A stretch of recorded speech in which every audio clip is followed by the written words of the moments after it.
Hey! What's up, heathens? How y'all doing? So we're here on the Sunday show after dark.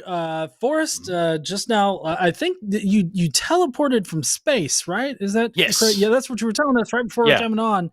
That's absolutely true. Yeah. That's the only thing that happened. Yes. Okay. Arden and I were just in Cincinnati for the Secular Student Alliance, the SSA conference, I guess. Yeah.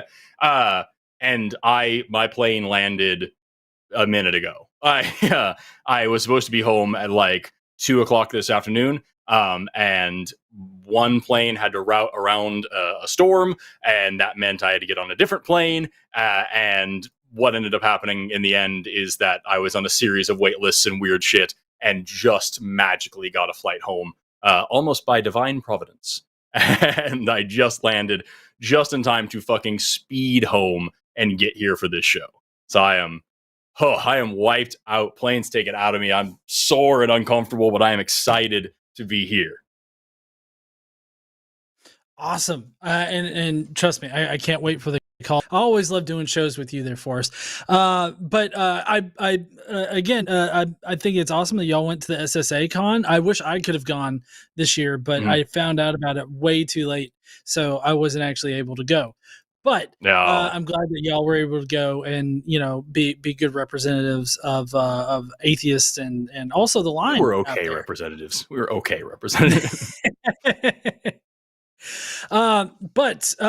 So as far as this show goes, and I know typically Forrest is running things, but we're not going to be reading off super chats, but we definitely appreciate all of the super chats that anybody can give us. You might, if I'm not mistaken, you might get a super chat featured up here if it's good enough. So send in a super chat and make it good enough, and you might get put on the screen. We do have a theist already on the line. Or you want to just go ahead and jump into it? Let's do it. I had a thing that I wanted to read. I don't have to read it right this second. So let's jump into this, and then I'll get this thing pulled up in the meantime, because it reminds me of a theist call that we supposedly are going to take tonight if this person follows through. So let's go ahead and jump into this one while I get this pulled up. Okay. All right. So we're going to start off with William from Naughty Chicken Biscuits. How's it going? That's good. Yeah, I like that, by the way. I haven't heard that one before. Thank you. Yeah, it's going good. Should I just go ahead and kind of say what I'm calling about? Hit us with it. Lay down what you're working with. Cool. So I did call earlier. Hopefully people aren't sick of hearing me yet. But I am kind of going through this investigative journey, if you will, of my belief in God. And I was just on with Matt and Eric, and I'm trying to go through some questions that I have, which I have not really. I'll put it this way: questions that I used to kind of use as reasons, like good reasons for why I believe in God, but I am genuinely trying to have them challenged now. And so my first question is, I'm trying to understand kind of what the rationale could be behind there being such a commonly shared intuition of the existence of God among so many people, and with so many like corroborating intuitions, I'll say, not experiences, because everyone has different experiences, but this intuition that it is some kind of God that they've experienced seems to be really common and widespread. And I'm just wondering if that is a reason at all I'll say maybe not necessarily a good reason, but well, no, I guess I should say a good reason. Is that a good reason to believe that a God is plausible? I'll put it that way. That's a good question. Yeah, John, Um, you're the boy today. Do you want to start off? Yeah. So you're asking if it's a good reason to believe in a God if there's a lot of people that also believe in a God? Well, Sorry, is like that what you're I saying? guess tuition or intuition, I think is the key word there for me. That there's so many people who have this intuition that they've experienced uh, God, and it might not even be the same God, but that like some kind of creator, ultimately that they've experienced. Right. I'm just yeah. Okay. Yeah, I mean, I don't see human intuition has notably been wrong in the past, and so I guess I don't understand why it would all of a sudden become trustworthy just because there's this common thread amongst people in societies. Like, just because I guess maybe this is I was trying to pin like what kind of logical problem this is actually posing, and that's I feel like this maybe is like a Close to the um bandwagon. yeah, appeal, like an ad populum sort of argument, I guess is where I'm kind of going with it. Yeah. I think Okay. That's. I mean. the Oh, the sorry. thing that I would say, because like you can try to say like, well, people have intuition about like, it's bad to kill babies, and that doesn't necessarily mean it's an argument the key is argumentum ad populum, the bandwagon fallacy. It can't be the only thing you're rocking with. Saying, well, fuck, man, everybody's kind of on the same page. That is a fallacy. You have to recognize it as one, as long as it is like the entirety of the argument.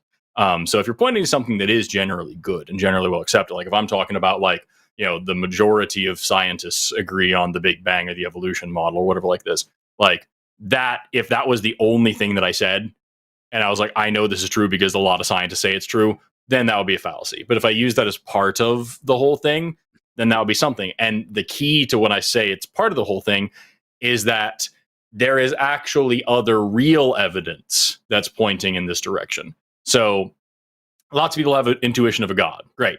Lots of people have intuition about spirits as well. Lots of people have intuitions about fairies and goblins and brownies and evil little creatures that hide your trinkets at night. So lots of people have intuitions about lots of things. There's lots of folklore that blends across cultures. If all you have is lots of people have intuition about this, you're going to be believing in a lot of weird shit.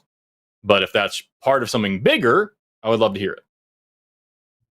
Okay. Yeah. No. I appreciate that. I think that I was trying to start it off with a simple question because you guys obviously are much more experienced in this arena than me, and so I'm just wanted to hear like what you had to say about that, and I would agree. I think so. I'm still doing some thinking on that, Mhm. but everything that you guys said makes sense Cool. to me. But uh, if I could get into my next question then, um, which is for me a little bit harder to ponder, which is this idea of like ultimate meaning and purpose, because I have a Mm. hard time wrapping my head around like why the universe would order itself together in such a way that manifests us without there being some kind of ultimate purpose behind it, I guess I'll say, just because reality seems so like hyper specific. Like why us? Why in this form? Why in this way? Mm. Uh, kind of stuff. Well, I mean, sorry. Do you mean by why in this form? Like, why did humans evolve the way we have? Um, yeah, I guess so. That's a good question. Sorry, I should clarify. I think maybe I shouldn't say why in this form, but maybe like why like these laws of physics that would uh, allow us to like I guess just why these specific laws of physics may be a more accurate way of putting it. Yeah. So this is super common. Whenever people talk about this stuff, it's well, the laws of physics seem so finely tuned, and the thing is, if they were indeed finely tuned, quote quote, in a different way, if the laws of physics were different, you would not either you would not be here to know the difference because they would not have made the universe the way that it is, or you would be asking the exact same question about that particular set of physics. And so, like, at the end of the day, this argument, it relies on assuming that this is the only way that the universe could possibly be, having no other universes or other physical laws to compare it to, or to judge it against, or to juxtapose it to. And you can't do any of those things. You are just looking at the world around you right now and saying, oh, well, clearly it has to be this way, when you don't know that, nor do you have any way to test that. It kind of sounds a little bit like are you familiar with the puddle analogy from Douglas Adams? Oh man, I've probably heard it before, but yeah, go ahead and I probably forgot it. Yeah, simply put, it's that a puddle wakes up and looks around and says, oh, look, there's this area of the ground was perfectly carved out for me. I fit so perfectly in this, not a single molecule of water out of place. I am perfectly, just designed for this shape of the ground. The ground is perfectly designed for me. Clearly, God has made this area for me to exist in. And the obvious, answer to that is, if the hole in the ground was shaped differently, the puddle would be shaped differently. If it was a different temperature, or if it hadn't rained recently, the puddle wouldn't be there at all. And so we look at ourselves and we're like, oh my goodness, the universe is so perfect all around us. And it was just perfect to make us just the way that we are. And all these things, when the reality is we evolved in this universe. We evolved on this planet according to the selection pressures of this planet and the forces acting around us. We adapted to them. They were not constructed around us. We are the afterthought. And if the planet or the universe or the laws of physics themselves had been different, we would also be different, or we would not be here at all. Oh, yeah. Okay. Yeah, I see what you're saying. I think you're putting the cart before the horse, which again is a very, very, very common thing to do. Yeah, I know. I appreciate that. I think what I might be doing is maybe, I don't know. I might be like putting this, like inserting this purpose into the equation that I think it might be confusing me, because I think, like, I would agree with you that with that whole like puddle analogy thing, not necessarily that like that this universe is like special. These laws of physics are special. It's just kind of what led to there being the outcome that there is, and that's kind of all there is to it. Yeah. I think so that you would like, that's kind of a correct summation of that, you'd say. Yeah. The laws of the universe created the universe as it is. The laws of nature created us as we are. If any of these things had been different, we would have been different, or we would not be here. And so looking at us today and trying to use us as a metric or a judge against the universe instead of the other way around, it's putting the cart before the horse. Yeah. Okay.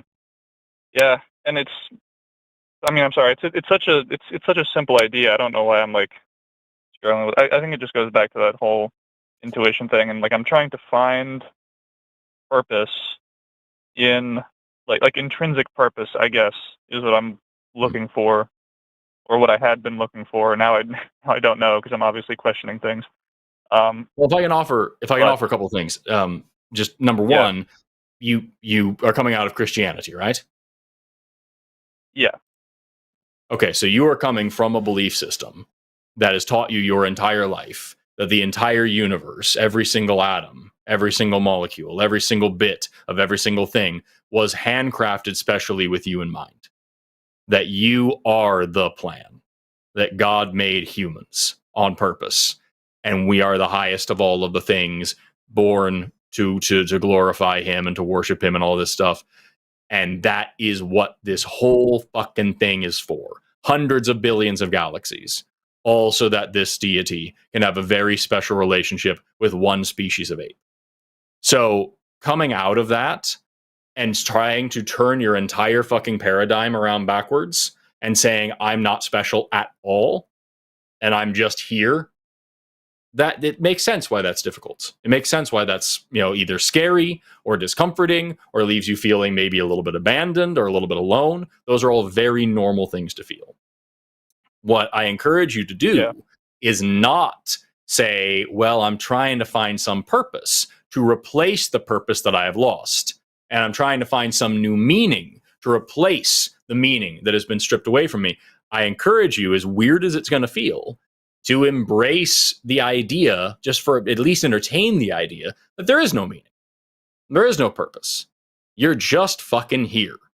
And nobody's watching. Nobody's keeping score. Nobody's minding the little deeds that you do. None of that shit. Because how fucking suffocating would it be to have a purpose? To have somebody watching over your shoulder all your life?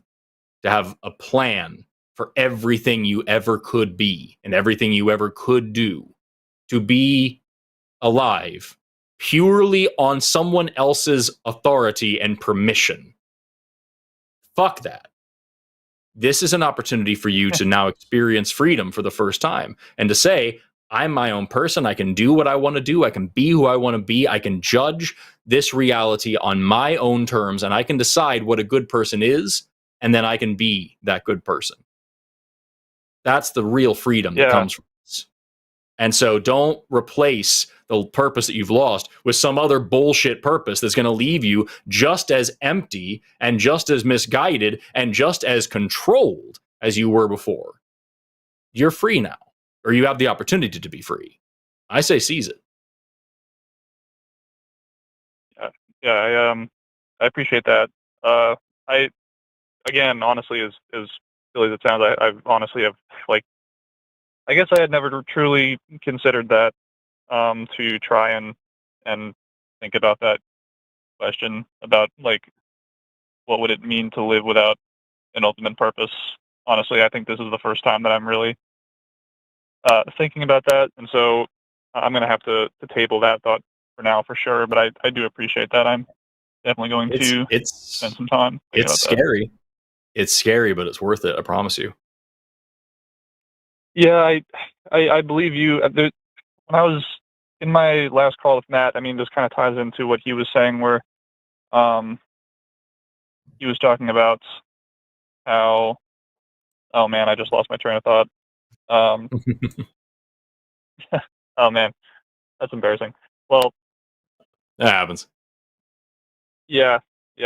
But in terms of, like, trying to think about what it means to be alive without having that, like, tether, like being alive for something that is, or just being alive for something in general, because I guess that would imply that there's purpose to be alive for something instead of just being alive to just be alive. So that's definitely something that I have to think about. Yeah. I think I had another question here, but I don't want to use up too much of your time. I know there's probably other callers that want to get in here. So, Well, oh, go ahead. Well, I was just gonna say, is it a deep, like, question or anything, or is it something that we can potentially handle in, like, the next couple of minutes?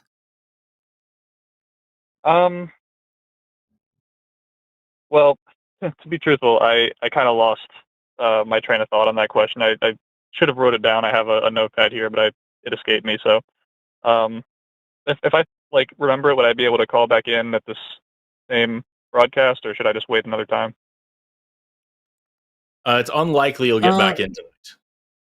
Yeah. So yeah, Okay. just hit us up next week or something. For sure. Well, look, I really appreciate you guys. Thank you for kind of addressing those questions and elaborating more.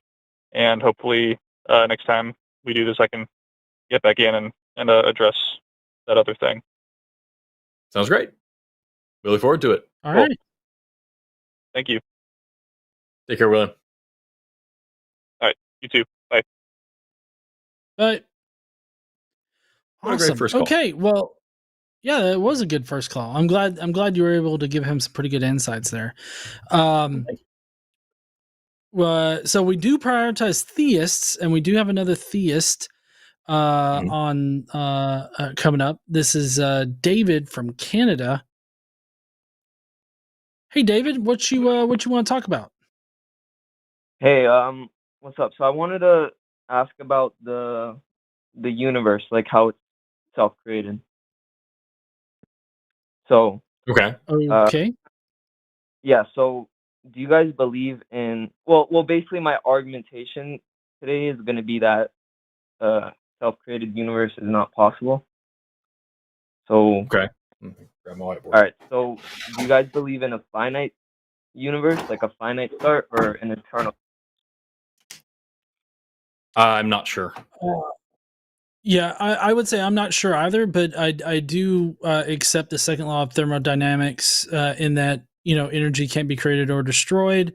It just transforms in form, and so I don't see there being anything necessarily that creates energy. So I don't. I think energy could be considered eternal in that sense, and considering that our universe is made up. Oh, sorry. Go ahead.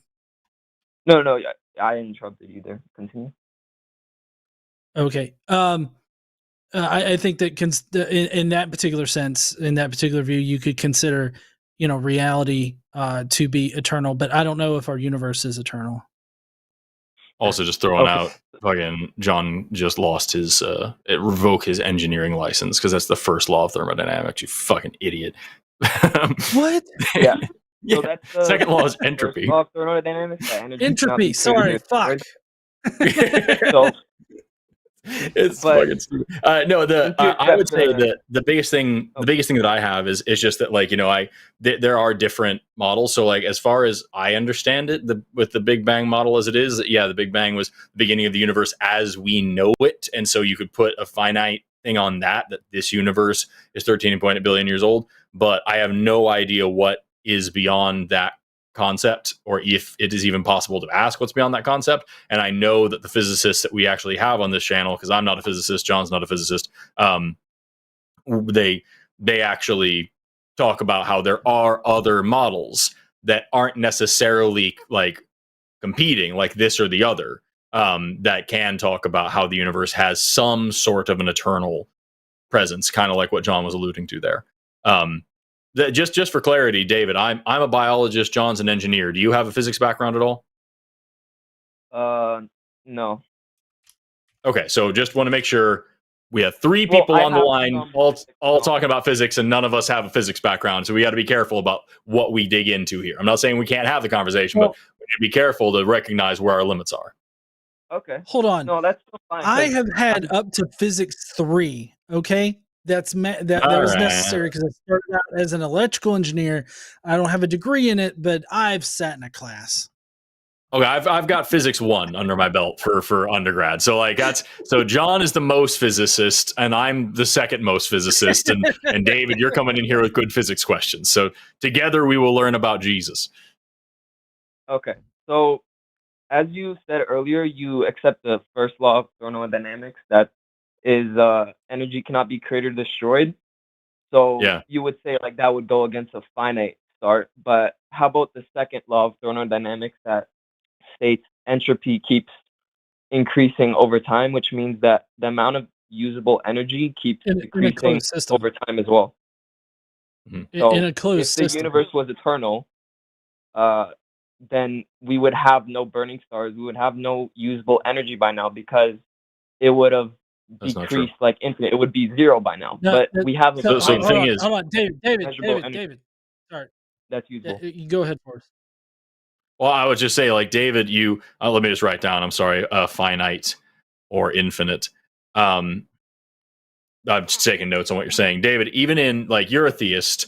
John and I are atheists. So we all here agree that physics is real. We all here agree that the second law of thermodynamics is real. And yet, in this universe where entropy does keep increasing, I can take my headphone case here and I can drop it, and it 100% of the time always is going to fall straight towards the center of the Earth. And it is always 100% of the time going to do it at exactly 9.81 meters per second squared, unless I go to a mountain or some shit like that. Like, so just where I'm at right now, I can do this experiment over and over and over for 100 years, and I'm always going to get the same result. It falls straight to the center of the Earth at 9.81 meters per second squared. And that is because gravity is making order.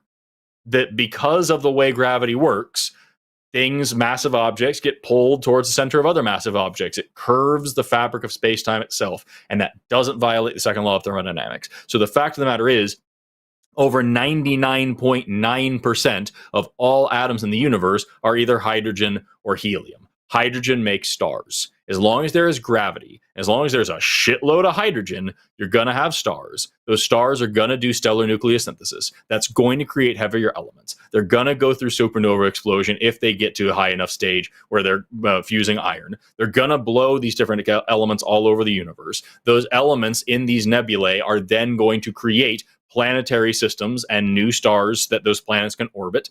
And on some of those things, you might have the ingredients to make life, as indeed you do here on the planet Earth. None of that goes against the law of entropy. None of that goes against the law of conservation of energy. None of that goes against any part of thermodynamics at all.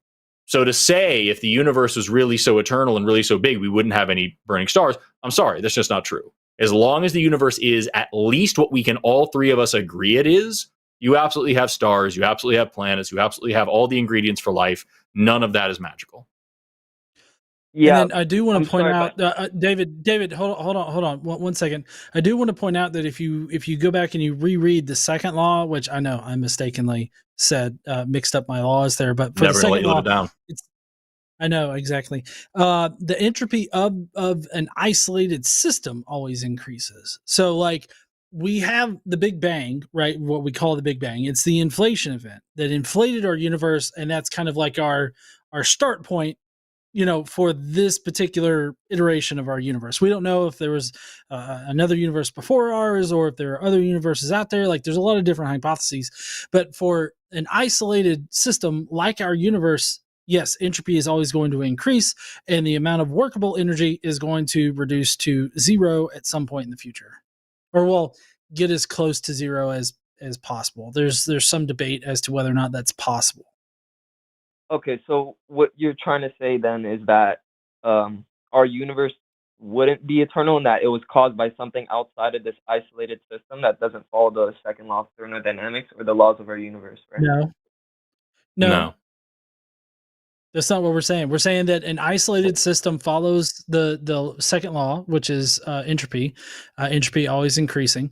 The universe had an inflation point, like 13.5 billion years or so many years ago, and in that inflationary period, our universe filled with energy that was so hot and dense that not even light could travel through it. Not even atoms could form, and then it was eventually able to cool off enough and then transform into the matter that we have today. And so like that's what we're saying. We're not saying something outside of our universe had to cause it. Okay, perfect. It's also but like what that. I'm saying is then by that logic, the universe cannot have been eternal, because if the energy kept decreasing over an eternal, infinite, unending period of time, we would have no energy or no burning stars right now. Maybe. That's my point. Maybe. Well, it's But not here's really the a thing: maybe. is that In our it isolated is. system, It is a maybe. That's what's factual.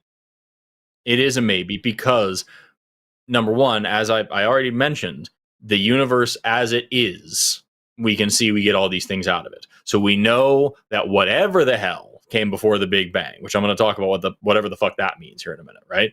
But like whatever the hell happened before the Big Bang was set up in such a way that allowed for us to have this much hydrogen at this point and to have the kind of laws of physics that we have at this point. So like it's not fair to say the universe could not possibly be eternal in any way.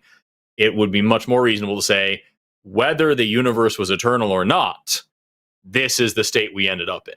And that I think is so important because we don't know what happened before the Big Bang. I don't know what the words before the Big Bang even mean, because you're asking what happened before time started in a place that was outside of the entire fucking universe. What is that? Like what happened before the concept of before existed in a place that can't?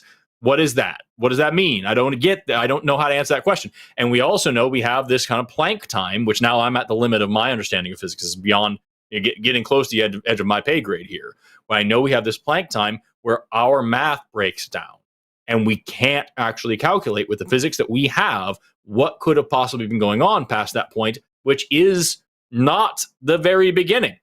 And so going past that a little bit, there may have indeed been a different set of laws, similarly to how general relativity and special relativity are like these big laws for really big things, and classical mechanics works in this kind of middle universe that we live in, and quantum physics, it works in the tiny, tiny universe, and they all do vastly different things, right?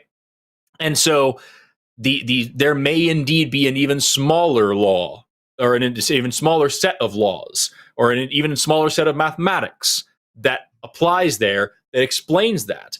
But we don't have any of that information right now. We don't know.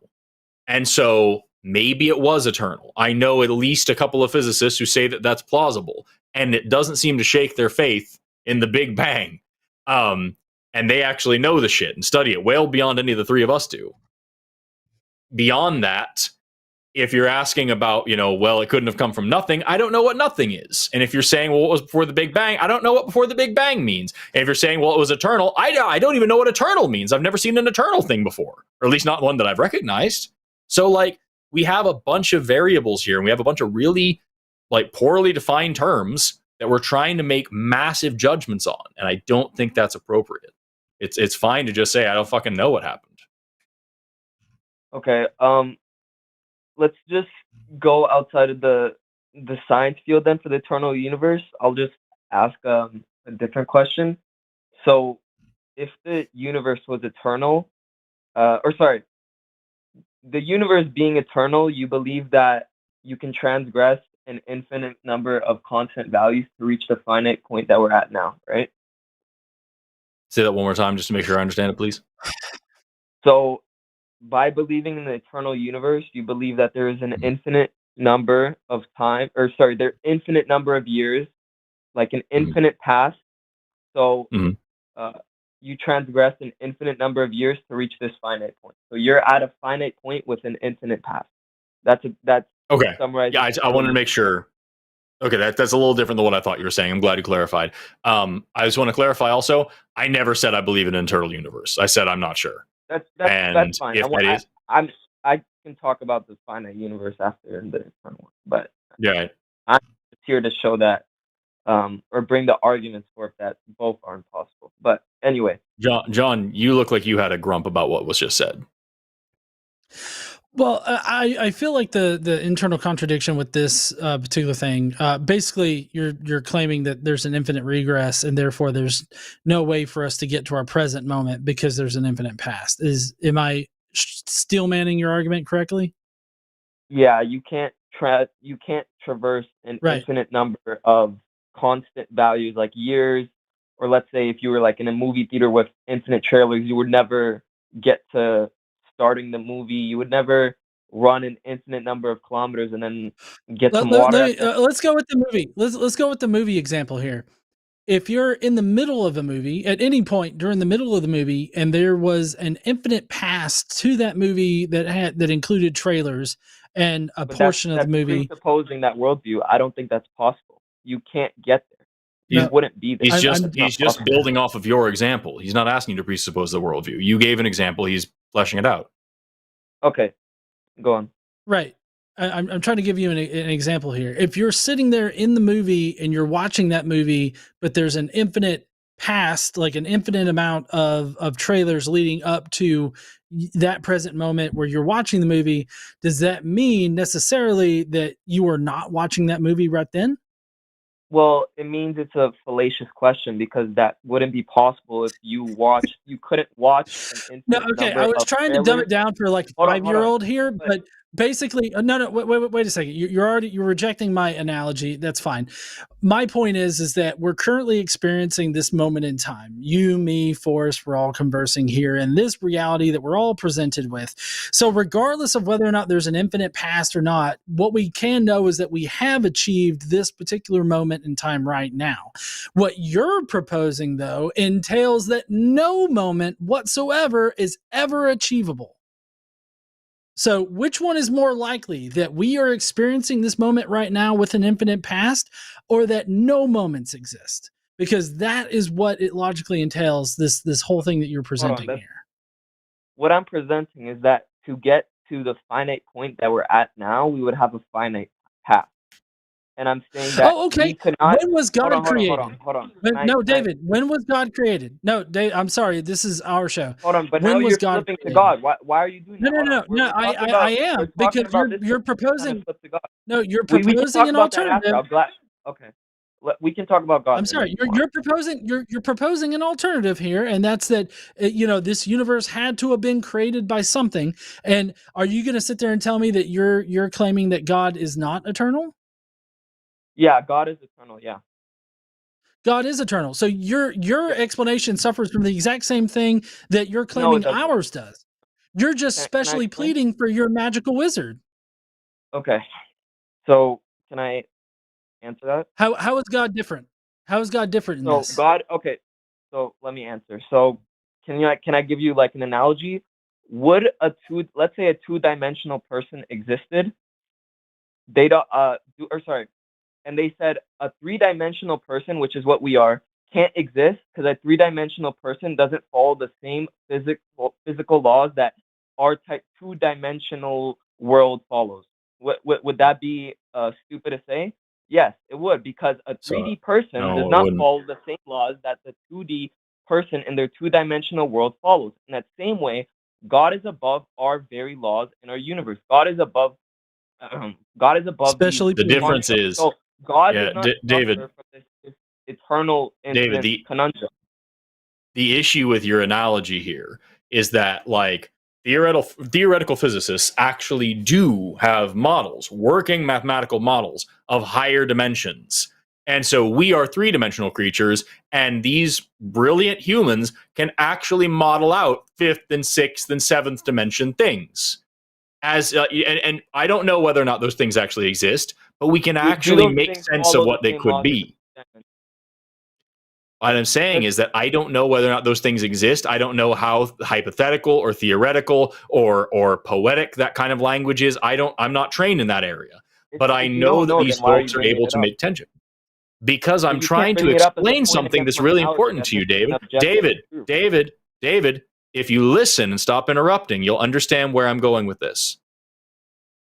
I don't know enough about that stuff because I'm a biologist, not a physicist, to understand exactly what they're getting at. But what I do know is that they're able to make sense of it, and they're able to use the sense that they make out of that to make accurate, testable predictions about the universe around us. It actually has functional utility.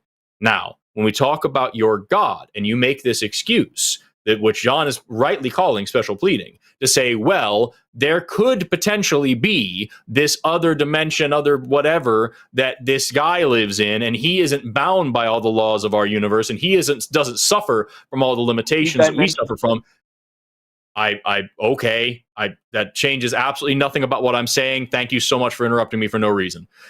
When you bring that up and say these things, what you're not doing is providing a testable model, something that actually makes novel testable predictions about the universe that we can go learn more about the universe with. You're just saying, well, maybe if potentially this crazy thing happened, then this other crazy thing could be.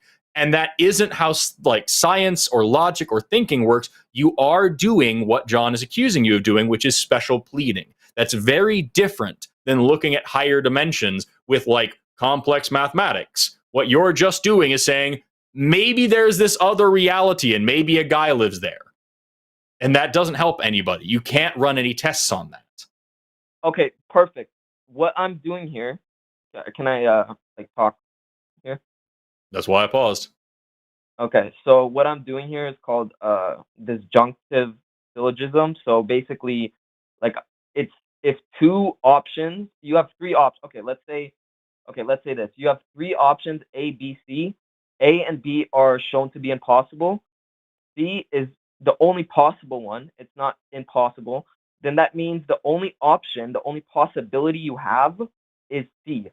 Just because so what I need to show you David, I like how you're trying to mansplain to two people that do this on a regular basis what a disjunctive syllogism is. At the same time that you're presenting, I don't know what you would call it, like normally it's a false dichotomy, but you're basically saying, oh, these two things are impossible without actually well, you jumped to concreting God that. before I can prove they were impossible. You interrupt. The problem changed is the topic on me. We can go back to the no, topic David. and I'll prove that. David, the problem is with what you're claiming, the problem with disjunctive syllogism and the problem with using it the way that you're using it right now is that you're pretending that you are presenting all possible options. It's like saying, I went to the buffet, Perfect. They had pork chops and they had meatloaf. I didn't get the pork chops, therefore, logically, I must get the meatloaf. And none of that mentions the fact that they also had ribs.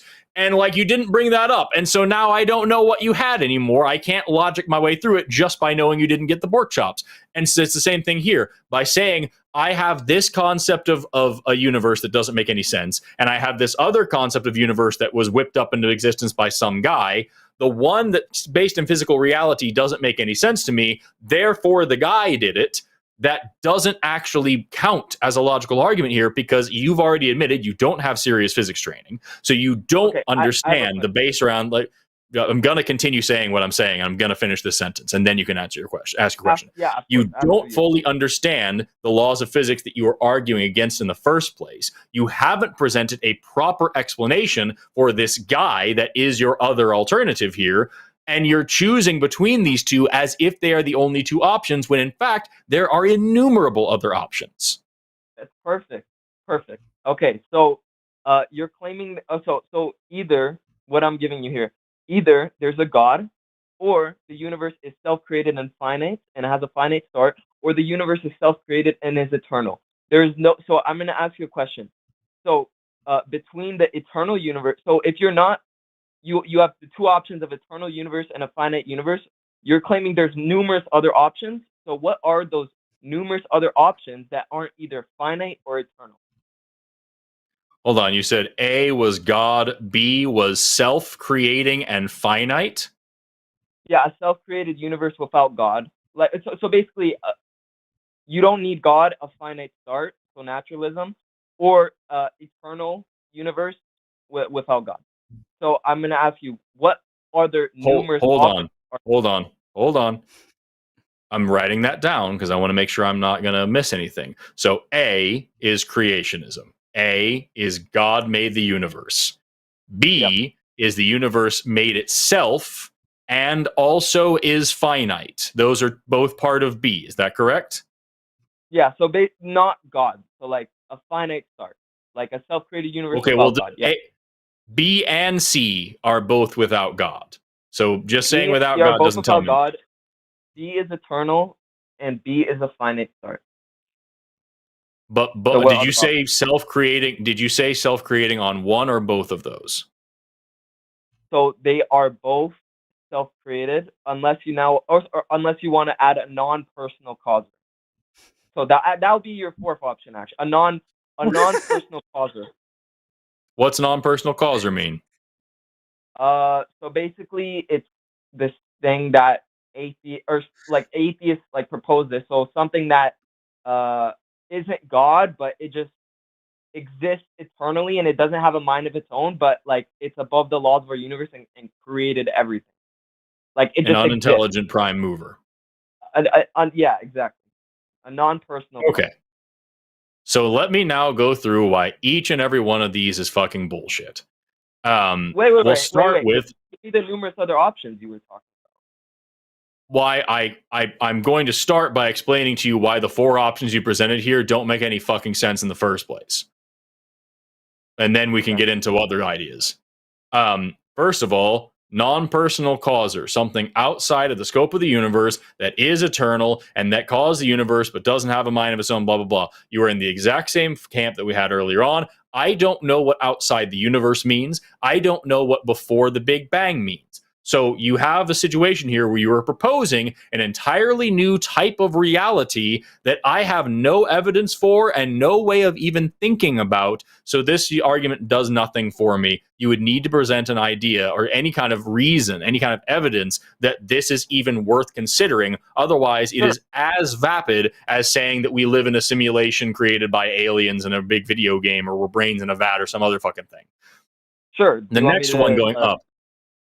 I'm going to go through all your points. C, an eternal universe that is self-creating. It wouldn't be self-creating if it was eternal. That's what eternal means, is that it wasn't created at any time, certainly not by itself.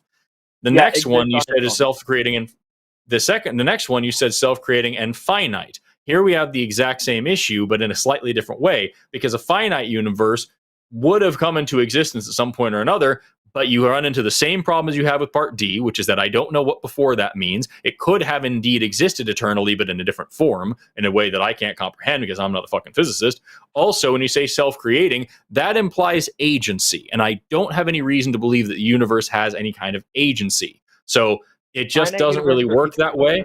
However, it is possible to say that the universe is, or that the nature of nothing, if you go like the kind of Lawrence Krauss style argument, that like nothing doesn't really mean nothing, it means some other thing that is necessarily unstable and necessarily collapses in on itself to create blah, blah, blah, blah. Or there is a new idea also that a couple of my physicist friends have talked about, where if you were to suck the entire universe into one single gigantic black hole, that would be enough energy in a finite singularity that would then be enough to make a big bang, and maybe that's a kind of thing. We have a Big Bang, Big Crunch model. You also have the concept of whether we're living in a flat universe or an open universe or a closed universe, each one of which is going to have different similar beginnings, but different endings, or maybe be reciprocal like that. And I don't know which one is which. I know which one my physicist friends like most, but no, they don't.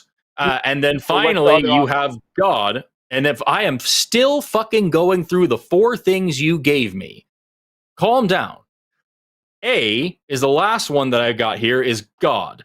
And this falls into literally all of these problems, because you've got the same issues you have with the prime mover argument, where you now have to demonstrate that there is such a place as somewhere outside of everything, where time and space and matter and energy and all these laws and blah, blah, blah don't matter and don't control what. And you have to demonstrate that there's a guy that lives there. And you have to demonstrate that that guy can do magic. And then you have to demonstrate that the guy did do magic. And then you have to demonstrate that that magic was the magic that created the universe. And then you have to demonstrate that the magic that created the universe happened to do it this way. And he didn't create some other fucking universe. And that this universe actually came out by natural processes. And the magic universe is somewhere else. There's 1,000,001 questions. And just saying there's some guy that lives outside the universe that does these things doesn't satisfy any of those questions. It also doesn't tell me that he has agency. You're just asserting that. So you have the exact same issues you have with premise B. It also doesn't tell me anything about where that guy came from. You have the same issues you have in premise C. You are necessarily creating a fiction, some sort of magical fairy tale for yourself that you are then prescribing a tremendous amount of detail to that you have no evidence for whatsoever, just to fill in the gaps of what's comfortable for you, not what's actually following logic. If you were actually just following the logic, you would just have the cojones to say, here's this part that shit I don't fucking know. I don't know what's happening here, and I hope to know someday. You would not be inventing some guy that lives in some place that has magical powers that can do all this crazy shit because it happens to make you the most comfortable. None of these 4 premises actually make any sense. I can now start telling you about other premises that do start to make some sense, but you're not going to fucking like them. So I don't know what the point is. I want to add, where did we get to on the list? A, B, C, D? Did we get to we're D? on D. We're on D after he said that that C was as far as it could possibly go. Right. Okay. So I want to propose E. That's that our universe is contained in a marble that's used in a giant marble game by some kind of like giant alien. And then there's F, Black Theory, where it's simulation. 7, as well. The rock. The rock. Simulation isn't eternal and finite. Yeah, it's eternal or finite. Simulation isn't eternal. Simulation is not eternal and finite. Or came to exist at a certain point. All those other options you just gave me, as I thought, were just going to be under eternal or finite. Can I simulation? Well, in the same respect, it's the same thing with your whole problem with an infinite regress, is that your God falls in that particular type too. So there's no point in even bringing up fucking God at that point. Like if you're gonna separate it out like that. So like your entire list is just like a buckshot of bullshit is what it is. the end of the day, anything that you can say for God to say, well, he has all these magic powers and he isn't controlled by the laws of blah, blah, blah. I can say the exact same fucking thing about the universe. Before the Planck time, the universe wasn't bound by physical laws and it was eternal and it was able to do all these things. And it means the exact same nothing as your God claim, because I have just as much evidence for it, which is none. Okay, so can I now address your point? You can try to address our points. Whatever you want to address. But we have been on the call for 30 minutes, and we do have several callers lined up to have a discussion. And I've only got about an hour ish left. Yeah. So So let's try to make this the last thing. Okay. So whenever you said I have to demonstrate that God can do this, God can do that, whatever, that's why I told you about an earlier disjunctive syllogism, where I just need to show that God is possible and that you cannot prove God is impossible.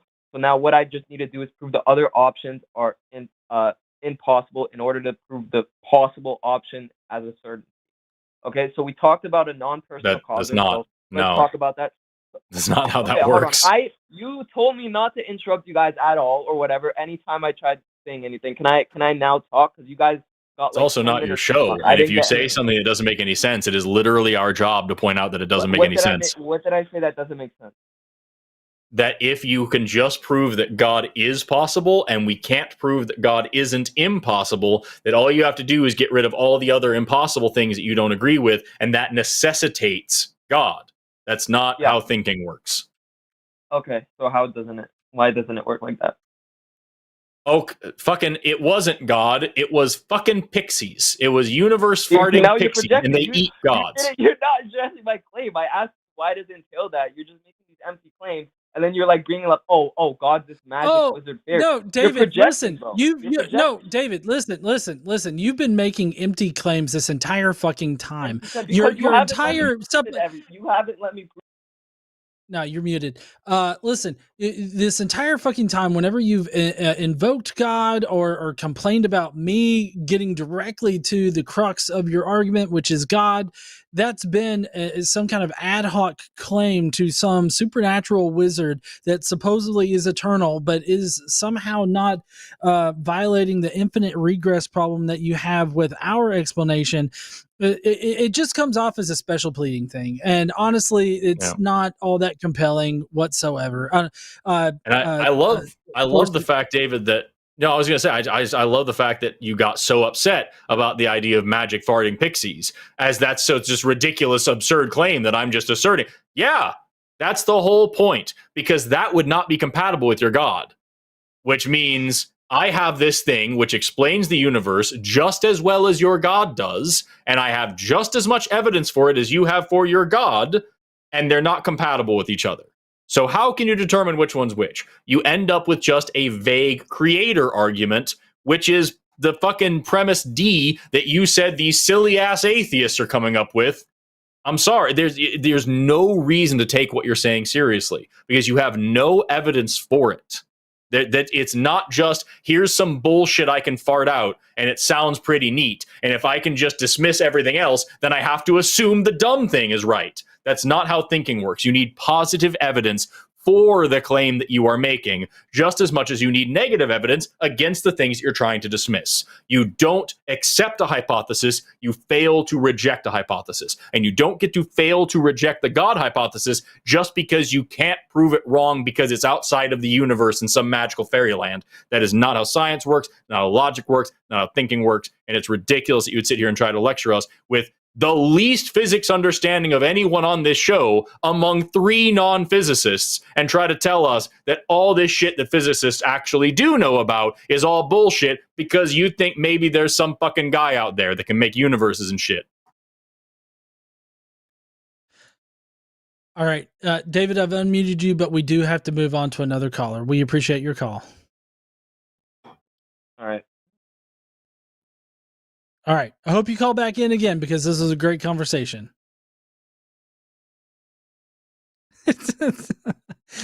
My wife goes, was it? It was a conversation. That'll go down as one of the conversations of all time on this show. Yeah. So, Forrest, now I got to ask you, okay? Yeah. Are you ready for evidence for God? Never been. I feel like I was born for this. Okay. Well, we got Ian calling in for whiskey assholes. How you doing, Ian? I'm doing good. How are you guys? Doing pretty good. I love that that's spreading like a cancer throughout this line. The channel. Can you guys hear me well? Yeah, Yeah. we got you. So you're saying that there is evidence for God, and we're curious as to what evidence convinces you. Yeah, I greatly appreciate your conversation with the other guy. Like, you guys actually tackled a few points that I've never been able to like get formally addressed. So I appreciate it. Hell yeah. Mm-hmm. Can I ask you really quickly, There's, Ian? What God yeah, God are you claiming you have evidence for? Just so I can understand before we get started. Well, I'm a Christian, but that is a rabbit hole that requires a lot of presuppositions. Okay. And so in order to get to that conclusion, you would have, there's a lot of steps beforehand. And based on what I can see from your guys' arguments, you guys are not theists in any regard, correct? Very Sure. no.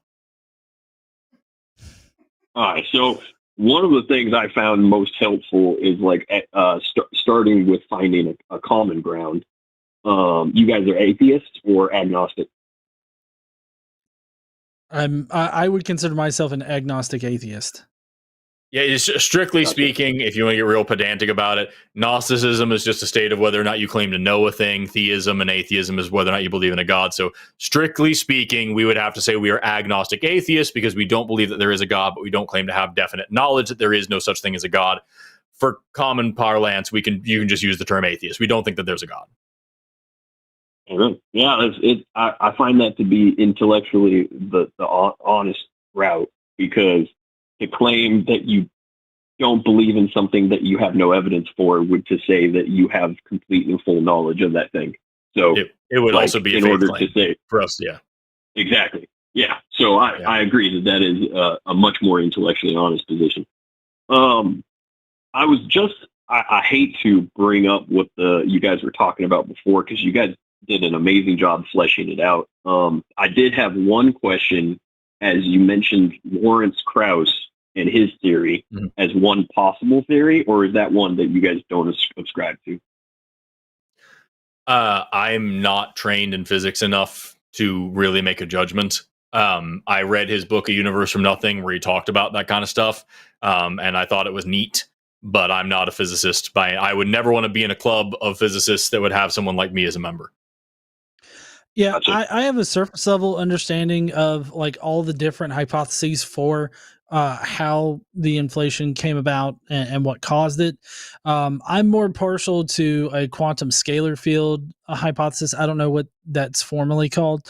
I'm more partial to that than anything else. But I mean, I think that Krauss's hypothesis there is not impossible in any kind of respect. I think that we'll never really truly know, at least with our current level of technology and information.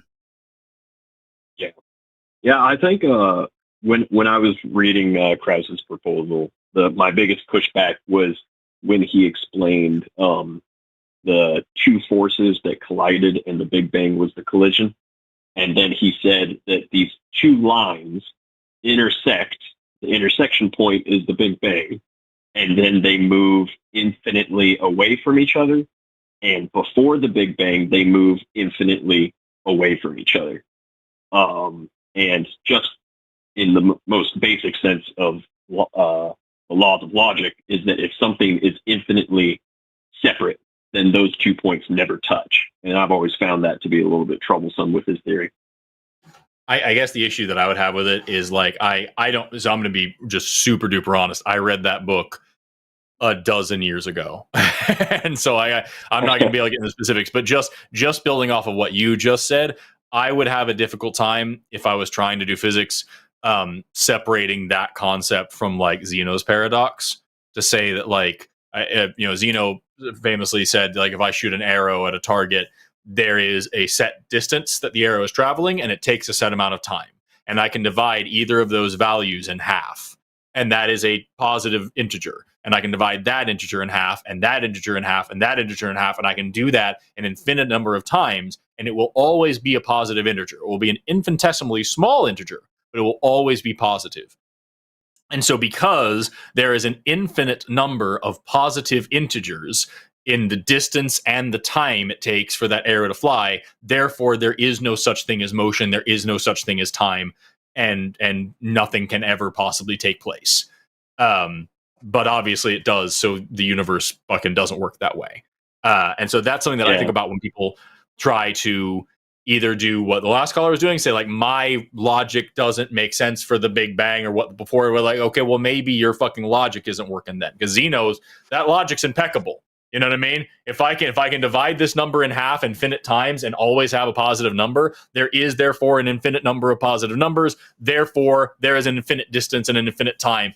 That's perfect logic. But like, fuck, man, or I guess there's some logician out there who's going to tell me why that's wrong. But like, that makes fucking sense, but it obviously doesn't. And so like if you're talking about that, that's kind of where I would come from with it. If you're talking about two forces infinitely doing whatever, maybe it's a little bit more interesting than we think. Well, I just to put this out there, that's why in calculus you calculate an approximation. You don't actually calculate. Yeah, doing it with the limits and everything. Whenever you're doing derivatives and integrals and stuff, you're doing approximations because you calculate the limit as it approaches infinity, and then you approximate it from that point forward. Mm-hmm. Makes sense. Yeah, as the theory of infinite, it's kind of a rabbit hole, and I heard you guys say that you only have less than an hour, so I won't touch it in its entirety. But a brief summation is that infinite exists theoretically, but never physically. And as soon as you take something out of the theoretical and put it into the physical, it now has a finite space-time and measurement. And for that reason, a lot of the times scientists use, whenever, for instance, in that example that you gave with the arrow, the reason we can say it's an infinitely small number is because we do not know the limitations of how small things can get. And it's kind of an appeal to a lack of knowledge. So in that regard, I will surrender to the fact that we can't definitively say that there isn't an infinite regress, but I can say the probability that there's an infinite regress is unlikely because things are physical, and physical things have limitations by the nature of them being physical. Therefore, there will reach a point where that arrow can no longer be subdivided because you reach the physical limitations of the thing that you're measuring. Okay. What's your evidence for God? So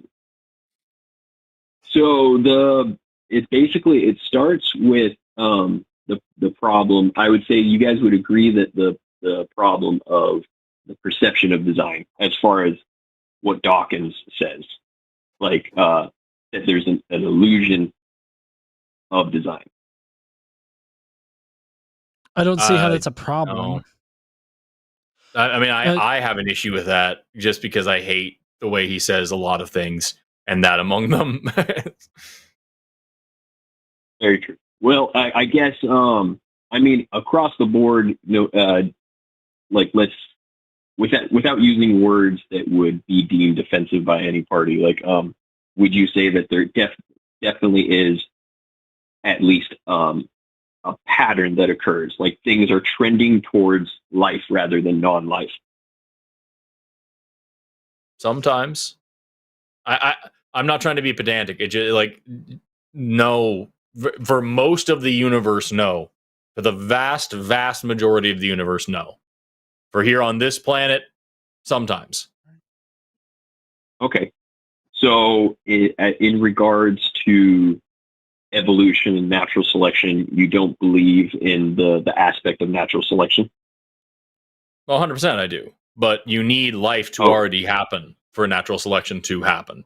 And so to say that the universe is trending towards life versus non-life is vastly different than saying the universe tends towards evolution, because evolution is just logic. Evolution is just a logical outcome to what we all can agree is the natural state of genes and heredity and in ecosystems and environments. Like, if you know the first thing about sixth grade biology, evolution is just a necessity.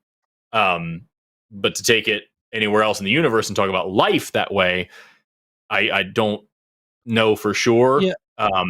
The vast majority of the universe is either hostile to or indifferent to life. Yeah, I mean, in my opinion, I feel like nature is indifferent in general. I mean, nature just operates. So, like, I don't think that it's, geared towards inorganic life versus or inorganic chemicals versus organic life. I don't think that it cares one way or another. I think that it just operates. Fair enough. And so I guess I really find like a lot of difficulty with the evolutionary system being in conflict with I'm trying to think of how to word this without using Christian terms. You can use Christian terms. We hear Christian terms all the time. Basically, it seems that natural selection is selecting something, and it has a preference. And that preference causes it to go in a direction that has been demonstrated. Well, I mean, it's the direction is survivability. I mean, I think natural selection, is directed in the way of survivability, because that's how organisms propagate and that's how life continues. So, like, I don't think that's, and that's what I meant by life going towards life rather than going towards non. Right, but like the thing you have to understand, and it's really important. Again, I'm sorry that we have to get hung up on little trivial things like this, but it's really important, because especially when we're talking to creationists, I appreciate it. No, it's good. Yeah.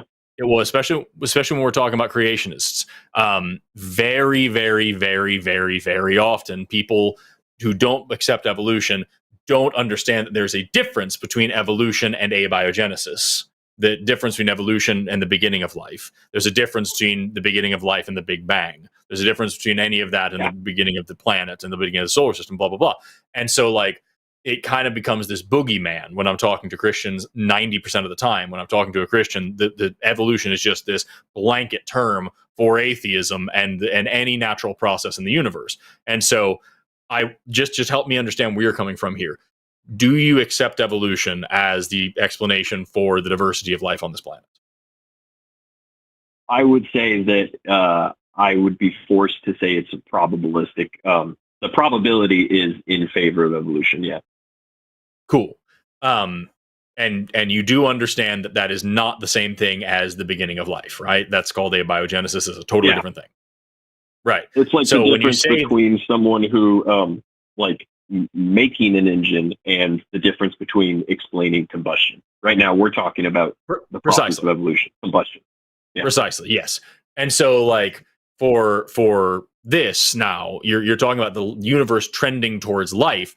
That, to me, is an abiogenesis question.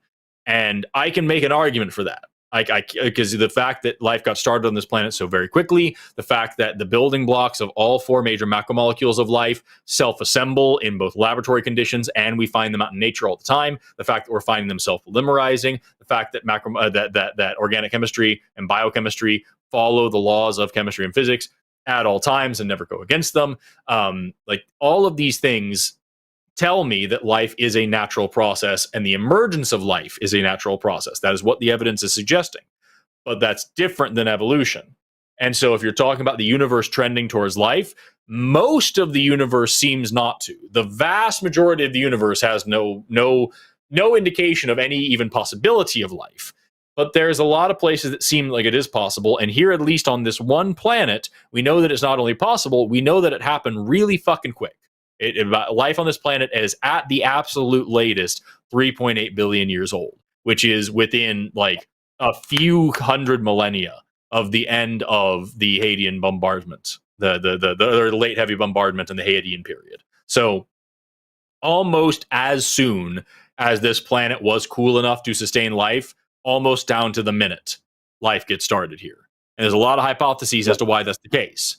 But at the end of the day, that I think one of them was I even heard about the sun. There's 3 generations of sun, and the sun that we have is the earliest sun model that's capable of producing life. All previous generations were incapable of it. Something. Why not? But like what I'm trying to get across here is that, like, from that perspective, I can then say, yeah, the universe trends towards life because life is a natural thing. It's a natural process, and the universe is good at natural processes as it is a natural place. But if you're asking me if life is abundant or typical or whatever, like, of course not. And so it's kind of weird for me to talk about that. And it's especially weird to then bring that into anything to do with evolution, which you were talking about a minute ago when you talked about, like, almost this kind of orthogenesis argument that there seems to have some sort of a goal in mind or a plan in mind, or that natural selection is selecting something, almost seeming like there's some intentionality out of that. That's another completely different thing that I vastly disagree with. Okay, so you the process of evolution, you don't think selects towards, like, life rather than non-life? So it natural selection is the non-random selection of random mutations and changes. And so when we talk about that, yes, it is selecting for reproduction. Natural selection is not the survival of the fittest; it is the reproduction of the okayest. That's how it actually works. So that, yes, that is a non-random trend, but it is a logical result of the nature of life. It is not like it's some, intelligent agent that's literally sifting through everything's DNA and picking and choosing what gets to live.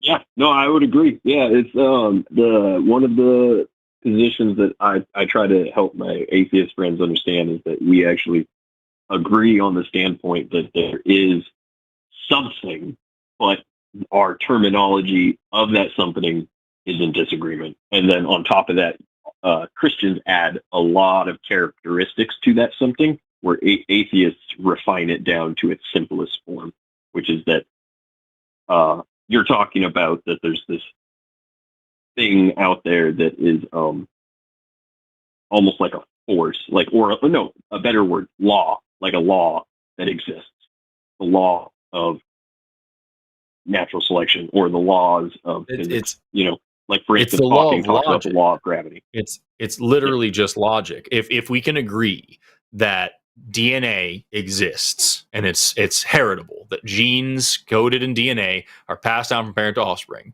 and we can agree that these genes come in different flavors that we call allele. There's no alleles. There's no one single gene for eye color, hair color, height, weight, fat deposition, bone density. Pick your favorite. You know what I mean?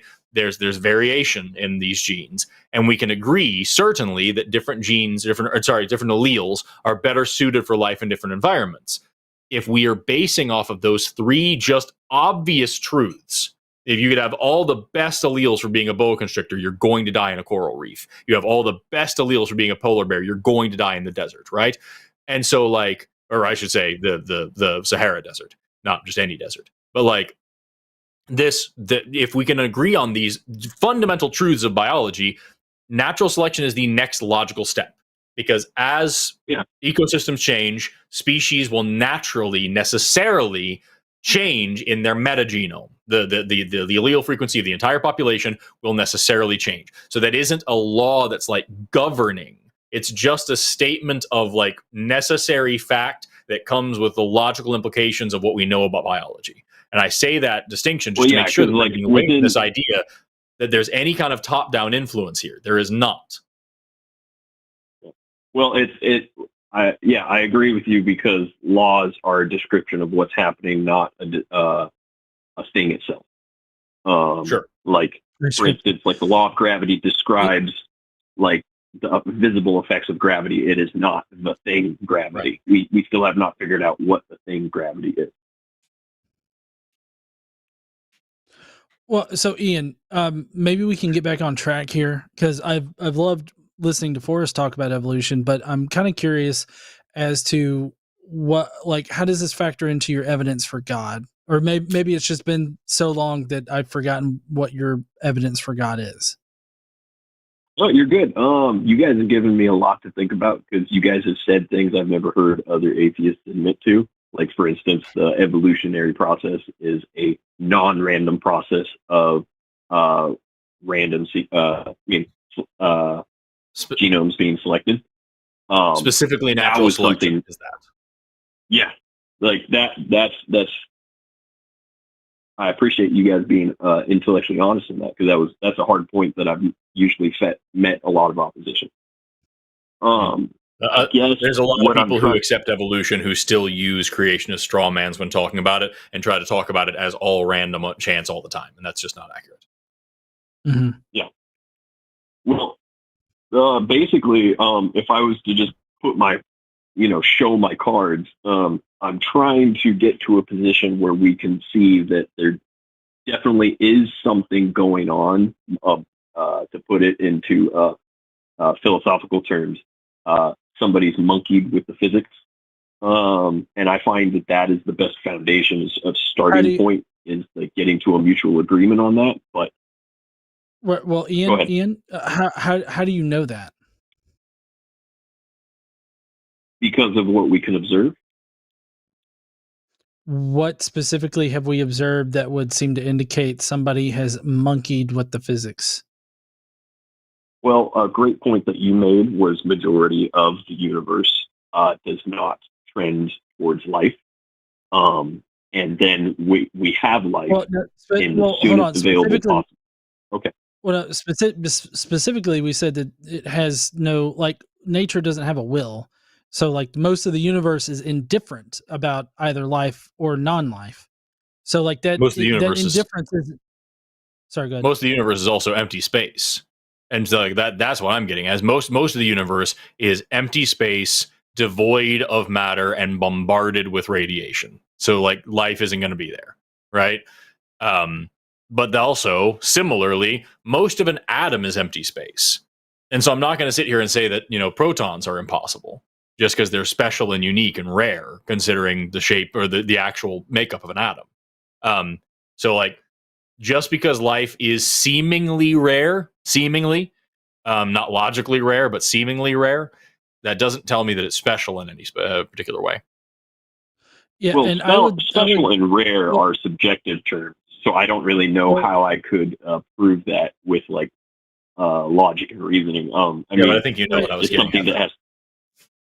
Well, but Ian, I think that I think your position logically includes, and correct me if I'm wrong, but I feel like it logically entails that you're claiming life has a 0% chance of existing without some kind of divine creator, as opposed to, whatever low probability we want to assign to the likelihood of life developing on any particular planet or any particular point in the universe.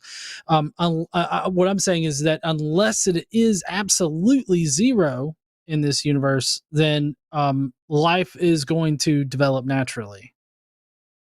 Yeah. Well, I guess I can't say yes or no to that claim because we only have the one universe. So we only have the one example of a testability. Like we can't recreate the Big Bang. And essentially what you just said is what caused the multiverse theory to start in the first place. And I kind of agree with Paul Steingart, a physicist or philosopher that said, oh, go ahead. No, is that, I don't know. Forrest, did you take that away from what I said? Was Not the really. multiverse thing? No, but okay, there's a whole other thing there. I was just saying that, like, science is about repeatability and testability, right? So you're saying that I'm making a claim that without somebody externally monkeying with the physics that life will never happen. I can't make that claim because we only have one universe in which life did happen. We don't have the ability to test universes where the life didn't happen. But we do have testable, repeatable evidence that demonstrates that life, or that suggests heavily that life is naturalistic. And so you're the best argument that you have in the face of in the face of all the evidence we have for abiogenesis. The best argument you have is, yeah, of course that's all. It's all happens naturally. That's how the guy made it. And at the end of the day, you're in the same boat as the last caller, where like all you're saying is, here's this gap in my knowledge. Here's this part where this doesn't make any sense. Some guy did that. And everything that we know about science, everything we know about biology, physics, chemistry, abiogenesis, you name it, all of these things are all arranged in such a way because this guy set them up that way. And there's just no other way it could be. And like, you have to demonstrate the guy first. You can't just say there's something I don't understand, therefore the guy made it that way. You have to find, if you want testable, repeatable, observable, all these things, do that for the guy. Well, real quick, just because like I make a claim that I think that the probability that my side has better evidence doesn't mean that I'm saying it's impossible. Like it's a all or nothing sum. So that's why like I'm saying that I believe that the evidence supports the probability on the side of that there is something monkeying with the physics. Well, but yeah. At the same time, I but can't say that there absolutely is. Right, but you're saying that without any evidence to suggest it. That's the issue. There is deistic evolution. When you say which no is evidence, what do you mean? John, do you want to answer that? Because I was going to detail out what you were saying a second ago, but I don't want to interrupt you. No.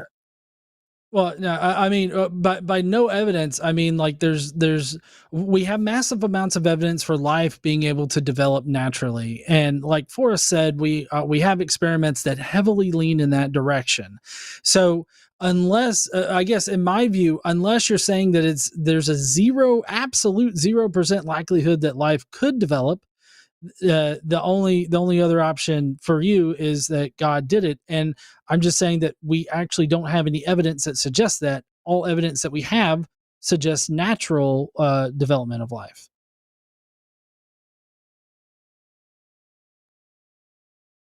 Yeah, it's I would agree with what you just said. Yeah. Okay, I was going to ask, what evidence do you think you have that suggests that God is responsible for life? Well, I guess for me, the fact that we do have that evidence shows that that something's being done. And the fact that majority of the evidence points towards a preference, especially when we don't.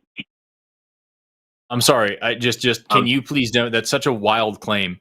Just the last question I have, and then I think we got to move on because I've got 30 minutes left and we got 3 calls left. But can you please explain you're saying that the evidence that we have right now for the origin of life and the evolution of life all points in the direction of some guy doing this. What would the evidence look like? Not yet. Just tell me what. I haven't introduced the guy yet. Yeah. Well, I'm saying tell me what evidence what would the evidence look like if we had life and we had evolution and we had all diversity all over the planet? What would that look like that would then indicate to you that some guy was not involved? You're saying we have the exact reality that we have now, but atheism is true and theism is not. More or less, it doesn't even have to be the exact reality we have now. It can just be a slightly different version of it. But like what I'm trying to drive at here is like you're saying the evidence that we have for naturalistic evolution, for naturalistic abiogenesis, for naturalistic chemical evolution, for all these things, these natural processes that we're talking about, and you're saying what it sounds like you're saying is that you accept that these are all natural processes, but it sounds to you, based on this evidence, that there's somebody monkeying the whatever, somebody is guiding this process. Somebody has set it up in such a way that this can happen naturally. And I'm asking you, what would this natural process need to look like in order for you to say, okay, no, that is just how that is, and there is nobody touching the dials on that? What would that look like? Well, I guess I would have to agree with Charles Darwin when he proposed the entire point of natural selection. He basically said if we look into the cell and we find more complexity, then his theory is wrong.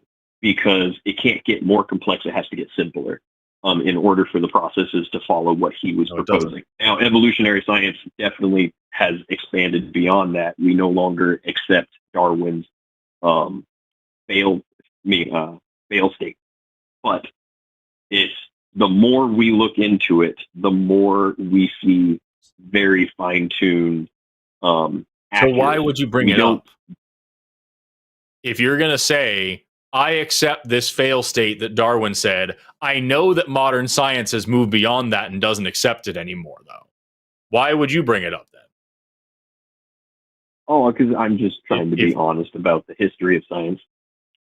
Okay, but here's the thing, though. So Darwin didn't know jack shit about what was going on inside cells. Darwin didn't know what a nucleotide was. Darwin didn't know how proteins worked or how protein synthesis worked. Darwin didn't know a lot of shit about that.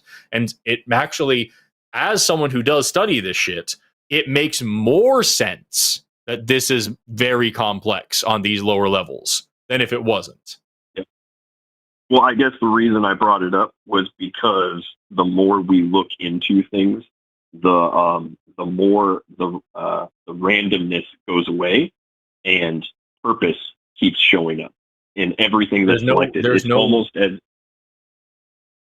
I'm sorry, I told you earlier on that this is non-random at all levels. Right, and I feel like a natural. Sorry, Forrest. No, you're fine. I've been talking a lot. I feel like a logical consequence, and we do need to move on, but I feel like a logical consequence of what you just said is that, anybody that has any kind of genetic disorder, or like somebody that is born with bone cancer, that apparently is something that was like a person that was also purposeful. Made that purposeful decision. Or I'm assuming that you're not claiming that babies being born with bone cancer is a purposeful decision. Or did God make a mistake there? Yeah. Well, I'm not saying that everything ends up 100% in as perfect. Otherwise, we wouldn't have any sickness or disease or anything ever. But I'm saying is that.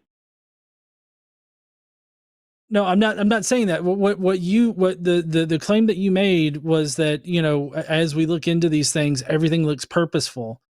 Did you not? Or am I misremembering what you said? Or am I misunderstanding? Oh, that was it. Yeah. Okay. Well, then that makes bone cancer in children purposeful, and I don't see a purpose for bone cancer in children or any other genetic or cancer. Yeah, I don't disease. mean everything as in 100% of everything. I guess I'm just using, maybe that was a bad use of words. I mean majority. What's one thing that God doesn't have control over? What do you mean? Well, I mean, if in your view, God is the one making these decisions. Are you talking about like sovereignty? Like if there's anything that God can't control, then therefore he's not God? No, that not even wasn't necessarily the argument. part. Yeah. No, I mean, it's just you said that you're saying a majority of things are made or done purposefully, but apparently God doesn't do some things purposefully. So, I mean, to me, you kind of find yourself in a contradiction. Either God purposefully plans things out, and as far as a Christian God goes, he's omniscient, so he knows everything that will happen, that has happened, and is presently happening. If he can't control all of that, then he's not all powerful or omnipotent. So, I mean, you basically have to choose here which omniproperty you want to assign to a God. I mean, maybe you don't assign the omniproperties God. I don't know. But what I do know is that we need to move on to another theist. Yeah, absolutely. Yeah. Well, hey, I thank you so much for giving me something to think about. So, yeah. Yeah, call us back. I would love to keep talking to you. Yep. Absolutely. God bless. You guys have a good day. All right. See you, Ian. Satan bless you as well. All right, we're gonna try to get through these last few callers as quickly as we can because we do only have about 20 minutes left. So I'm gonna try to keep an eye on these pretty quick here. I guess next up we're gonna go with Garrett from Stinky Chalupas. What's going on, Garrett? It's really good. Thanks for taking my call. I really appreciate it. No problem. I thought I would kind of put my foot in my mouth a little bit here in an attempt to be a more honest caller than some of the theists that you guys get in your show sometimes. Can you be a caller with a better microphone? Do you have us on speaker? Let me.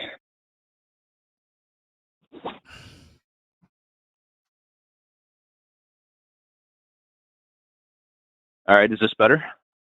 So much better. Yeah. Okay, fantastic. So I generally don't like to hold beliefs that I don't have good reasons for or good evidence for. And I'm about 10 years into my deconstruction journey, and I'm still the kind of theist who holds on to some of the framework or the basics of Christianity, especially when it comes to things like the fruits of the spirit, like love, joy, and peace being like the goals of our life, while also rejecting a lot of the things that I was conditioned to believe, like total and utter depravity. I got Calvinism in my background, inerrancy of scripture. I don't hold on to that. So I thought I would just call and kind of walk into a bad argument because I don't have evidence for any supernatural claims.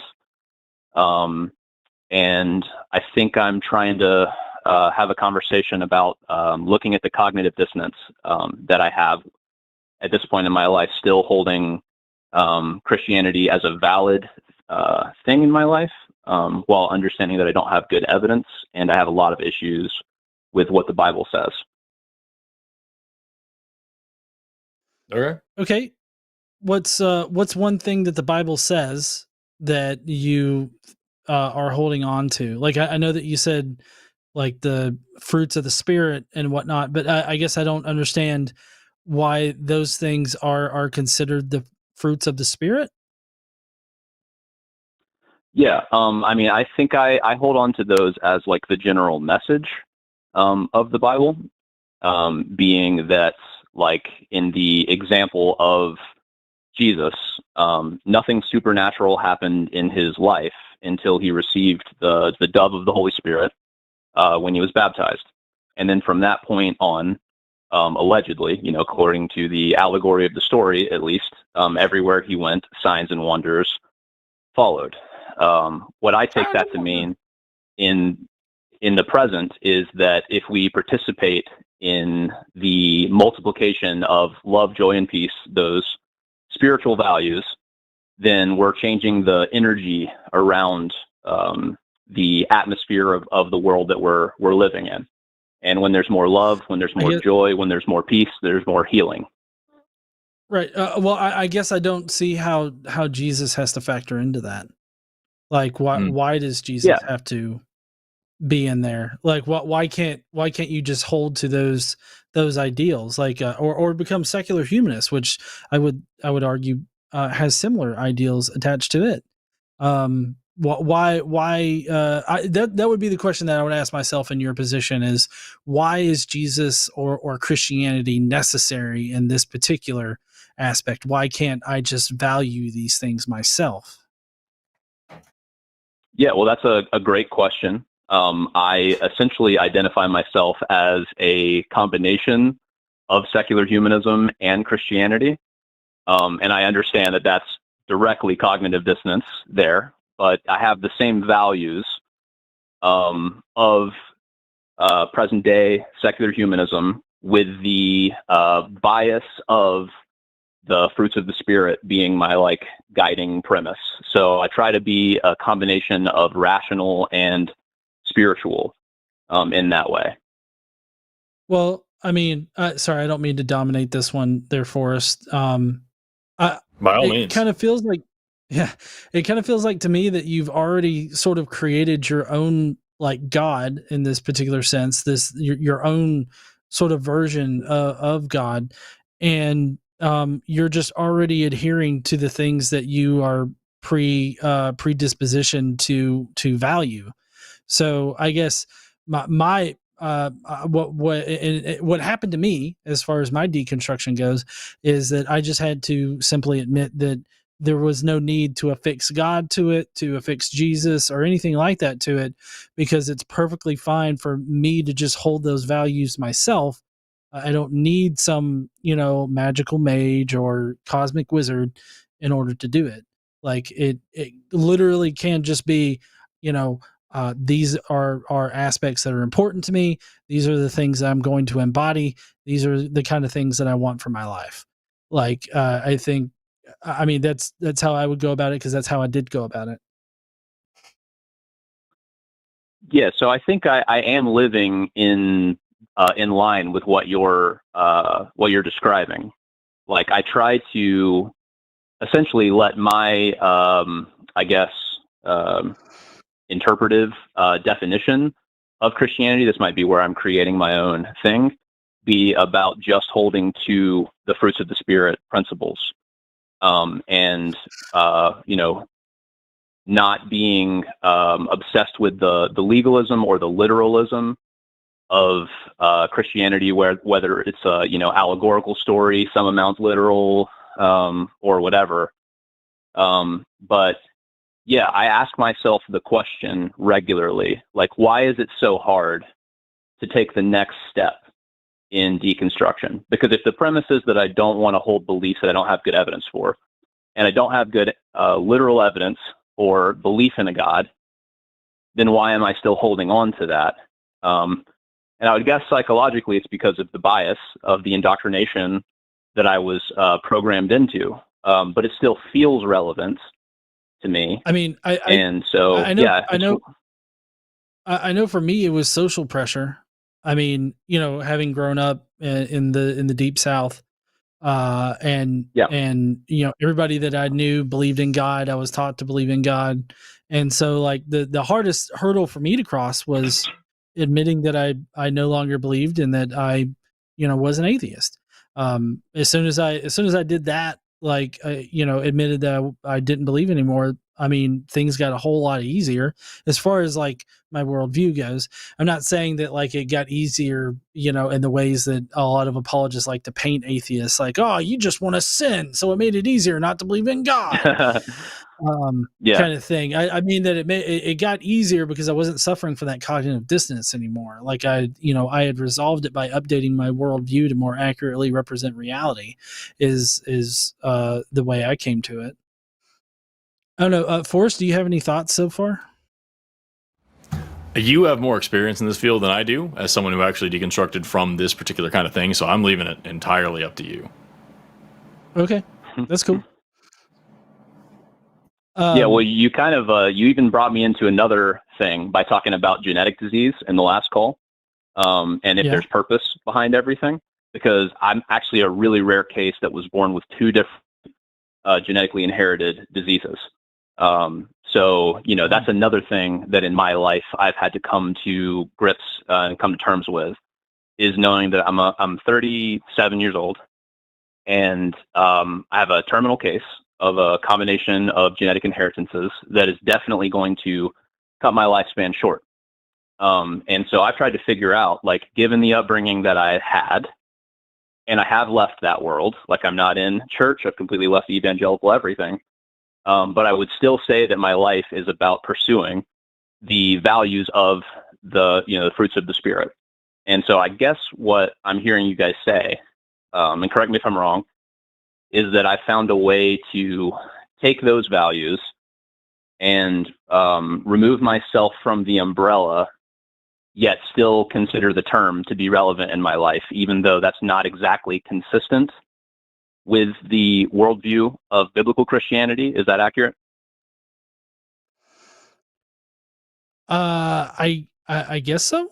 I think definitely removing, I guess refocusing, on the fact that there's no good reason to affix God to those things, like as a necessary thing, and realizing that you can just value those things without God putting emphasis on them. Because at this point, does God's wants or needs really mean anything to you, like at Yeah. all?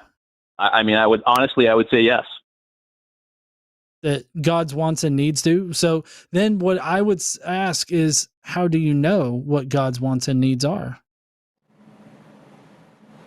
Well, I don't want to go too bong rip theology here. But if the idea is that we were created in the image of a creator, and we are also called to create, if we are co-creators, then I believe that God's will for everyone's life inside of a different context is a unique, like, snowflake representation of them participating in the creative act in a way that causes the manifestation of more love, joy, and peace while we're still alive.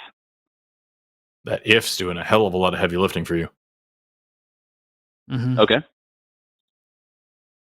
I mean, basing everything on that if is, you know, like Forrest said, doing a lot of heavy lifting, because, you know, it's basically coming down to an ad hoc claim, you know, of God. Like, you're stipulating God in this particular equation without any good justification for asserting God there. Can you see a worldview where God is not in it, but yet, you know, the values that you've talked about adhering to are important? In a vacuum, I could definitely do that. Like in the thought experiment, I think that when you ask that question, what happens in my psyche is there has to be something in that place because it's been imprinted into my consciousness at a young age. So I think the terrifying thing for me is how to move to the next step, because if I don't have good evidence, I don't want to believe it. This is number one thing that I believe that I don't think I have good evidence for. So I'm trying to figure out, in good faith, pun intended, I guess, to how to take the next step, and not be abandoning something that feels valuable to me. Yeah, I guess. I mean, go ahead, Forrest. I was going to say, if I was in such a conundrum, I would approach this from three different angles. The first is this actually valuable to you? You know, I don't think we have to give you the whole sermon of, like, you can go through the Bible and find a lot of evil shit. And even if you throw the Bible away entirely and just look at God as just a creature that controls this universe, that creature is far past criticism and well into the point of damnation. Like that thing should be rebuked heartily. Also, the second thing is, you already mentioned this is something that was just drilled into you as a kid, and so wonder how much evidence you have for anything else that you were taught as a kid. And what do you do with those beliefs? With the Easter Bunny, with the Easter Bunny, with Santa Claus, with everything else, you know, with any of these things, or with, you know, anything that you were able to deconstruct from in your education. You know, if you went to school in the United States, you probably learned some bullshit that you had to deconstruct from later on. It's like, is this something that you're putting in a special place that you're not able to assail with questions and criticisms the same way that you have other things in your life? And if so, why? And the third and most important thing is you know, if you're already at a point where you can agree with yourself and be honest with yourself and say, this is something that I have the least evidence for, and I don't want to believe in a thing without evidence, try it. Give it a shot for a minute and just be like, yo, hey, let's just pretend for a week that this isn't real and see what that feels like and see if it matters. And just give yourself the opportunity to be there in that space. And don't think that you're going to, like, just decide one day you're going to come to this point where you're going to unlock this final secret, and now a switch is flipped in your brain, and now you're an atheist, and now everything's just atheist all the time. And now you've decided shit doesn't work that way, you know? So just, if you've come to this point in your life where you can say, I don't fucking have good evidence for this, and I just believe it because I've been doing it for a long time and I have these hang-ups and it's all this, I can sit here, we can walk you through these hang-ups and we can try our best to help you. But maybe it would just be a good idea, just for a minute, to just put this belief down for a second. It'll be right there to pick up if you're ready for it. If you need it later on, it was waiting for you.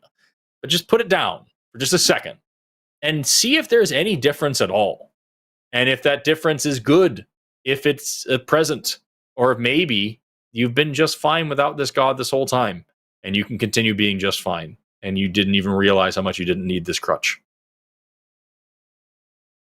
Yeah, I mean, that sounds like a really good idea. And in that thought experiment, which, I haven't done, like, I would imagine that given my values, like, if I tried to put on hold the belief in a God, like love, joy, and peace, and those values that I've talked about in this call, they're not going to change in my level of interest in pursuing those. Like, those are things I'm convinced of, regardless of a container. So I think that in my unique circumstances, you have the opportunity. You have the opportunity now. Yeah. You see love, joy, and peace out in the universe, and now you say, okay, well, I'm gonna for a second. I'm not attributing this to God. So what are the other explanations then? What can I learn about myself and other humans and my community and history and all these? What other things? And now, absolute worst case scenario, you have something interesting to think about. And when you go back to God, you have a deeper understanding of God's divine will and wisdom and all this stuff. Best case scenario, you realize that there are really great explanations for these things, or even better, some really cool mysteries about these things that you can spend your whole life scratching your head about, as philosophers have for thousands of years before you. And you're now in a better place of deciding what makes the most sense to you, not what somebody told you to believe when you were 3 years old and you never stopped. Yeah. So I think the unique challenge for me in my circumstances is being able to pursue that endeavor and remain safe. Because of my genetic illnesses, I live in a constantly triggered nervous system. I'm in that right now having this call. Feels like the world's ending to me. And it's not even about anxiety related to this call. It's about the chemicals and the death of cells in my body. So I think that is the thing for me to figure out how to uniquely, how can I create the internal self-regulation that's necessary to allow for the potential dissolving, or even whether it's temporary or permanent, this belief that I've held since I had a conscious memory. When you go that deep, I'll use a biblical concept, to the holy of holies, to the innermost place of your beliefs, those core beliefs. It's really hard to make those edits and those changes. And I already have a lot of examples of doing so, unrelated to God specifically. Like you were saying, I've deconstructed from a horrific education that I had. Heritage Foundation, Bob Jones University, they wrote my textbooks in school, and I got straight A's all the way through. So the indoctrination thing, they killed it for me. And it wasn't until 2016 that a certain orange figure came into the equation that showed me the reality of the world that I was living in, and that the thinking was so fallacious and so anti-Christ, from my perspective, at least at the time, that I was like, I can't be here anymore. I can't be a part of this. So that's kind of how I got where I am. And I think it just comes down to me being able to find self-regulation and safety without the need for a belief in God, which is a core belief that I hold even to this day. You're on a journey, man. Call Recovering from Religion, ask their therapy team for some help, and keep at it, and call us back later on if you ever want to talk some more, because I think you're doing a great thing. You said, well, how did you describe? You said the holiest of holies is your innermost what? Yeah, like the innermost temple, like it's the Old Testament analogy. Gotcha. Of, innermost the temple. deepest That's what place. it was. That is your prostate. And with that, Garrett, we got one call left, and we got 3 minutes to take it. Okay. So I'm going so to have to say we got to move on. Thank you so much, Garrett. Yeah. Thanks, guys. Bye. All right. See you, Garrett. Also to Carolyn, who was waiting on the line for over an hour. She was an atheist. Oh, I think the name was Carolyn. Said that she was dealing with a cancer diagnosis and people praying over her and want to know how to deal with that shit. Girl, you got to set your own boundaries. Also, I encourage you to call Recovering from Religion, because they actually have grief counselors and shit. They can help you in a way better way than we could. And I'm sorry we weren't able to get to your call. Yeah, totally. So we're going to try to speed run this last one because we only have a couple of minutes, but we've got Oscar calling in from Chitty Assholes, maybe. What's up, Oscar? Yo, Shitty with the I have a CH. question. We have answers. Yeah, why do you guys hate God? We don't. You waited He an created hour and 5 minutes for that? I mean, Jesus died for your sins. So let me ask you a What? question, Oscar. Like you say, why do we hate God? And that, well, Jesus died for us and God created us. Like, just for a second, put yourself in our shoes for a second. How would you respond to that question if you were us? I would question myself, why do I hate God? Okay, so let me help fill in some gaps here.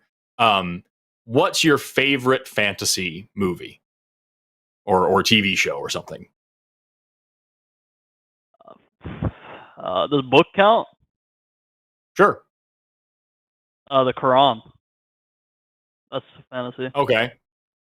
That's some good stories. What about a pop culture one, like say The Lord of the Rings or Star Wars? You like either of those? Yeah, Star Wars is good. Star Wars is good. Okay. So, do you hate Darth Vader?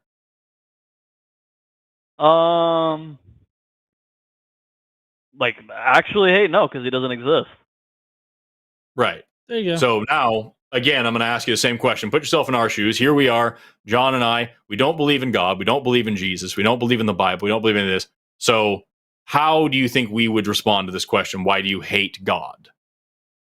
Well, you don't believe he exists. I mean, does that change whether he exists or not?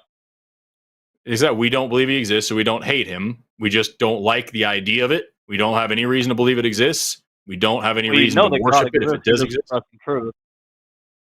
We don't What? know that God exists. We have no good reason to believe such a thing. Oscar, you're trying to shift here because you started with the question, why do you hate God? And we're answering that. And now you're shifting it to, that doesn't prove God doesn't exist.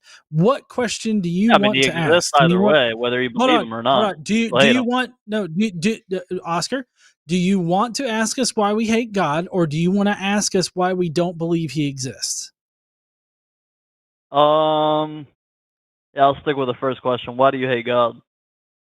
We don't Okay, hate and now God. you have your answer. You have your answer. We don't think this God is real, therefore there's nothing for us to hate. I mean, you don't think he's real? Yes. I don't see how this is a complicated thing. It's like saying that you I don't don't know think how the I can be Earth more is clear. real. Are you all flat earther? Nope. No need to be. In fact, pretty much everyone agrees that God exists. Everyone No, doesn't. everyone doesn't. That's why you're speaking to two atheists right now on a network full of atheists. It gets 30,000 views full of atheists every single week, and we are nowhere near the biggest atheist community out there. Plenty of people don't believe in any gods, and plenty of people believe in different gods than you believe in. And here's the thing, the reason why you brought up the Quran, and you say Quran is clearly fiction and all this stuff, the reason why you don't believe in the God of Islam, and the reason why you don't believe in the gods of Hinduism, and the reason you don't believe in all the other gods, Zeus and Thor and Poseidon and Osiris and Horus and Quetzalcoatl and all these other gods, all the thousands of gods all around the world, the reason why you don't believe in those gods, probably the exact same reason we don't believe in yours. Just no good fucking reason to. There's plenty of evidence to believe that Jesus died for your sins. There's some evidence to believe that a guy named... So there are some people who believe that a guy named Jesus existed, but and you may even say that a guy named Jesus died, and maybe he was even crucified. I'll give that all to you. I don't have a reason to believe that he rose from the dead. I don't have a reason to believe that he was a deity. I don't have a reason to believe that he was the son of a god. I don't have a reason to believe that there was a god for him to be the son of. The best you can give me is there was some dude named Jesus bopping around Palestine 2,000 years ago, and he got nailed to some wood. That's all I've got. First thing, I don't know what Palestine is. But second off, even if it is the case that he didn't rise from the dead, I mean, he clearly did. The Bible says it. No. Wait, no, that doesn't. You're not a real person. You're a troll. Do you take the Bible to be historically accurate? No. Very no. No.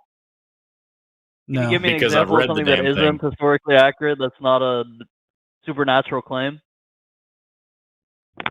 Sure. the grand exodus of the Jewish slaves that were building the pyramids, and then the death of the pharaoh under the Red Sea, which parted and pulled back together, there would be tremendous historical records of that. The Egyptians kept tax records. They kept records of grain production. They kept all sorts of, no record of a bunch of slaves, all of one ethnicity leaving, and then their god king dying suddenly. None of that got written down. So yeah, that would got be written one down in thing. the Bible. Also, right, which is a book of fiction. It's a book of fairy tales. It's historical fiction. That's the historical record. The Bible is. No, it's not. It's not. It's just Actually, simply not. archaeology It is, though. disagrees. That- No, archaeology Yeah. disagrees with Archaeology the Hebrew disagrees. Bible on that aspect. Yes, it does. Wait, on which aspect does archaeology disagree? All of it.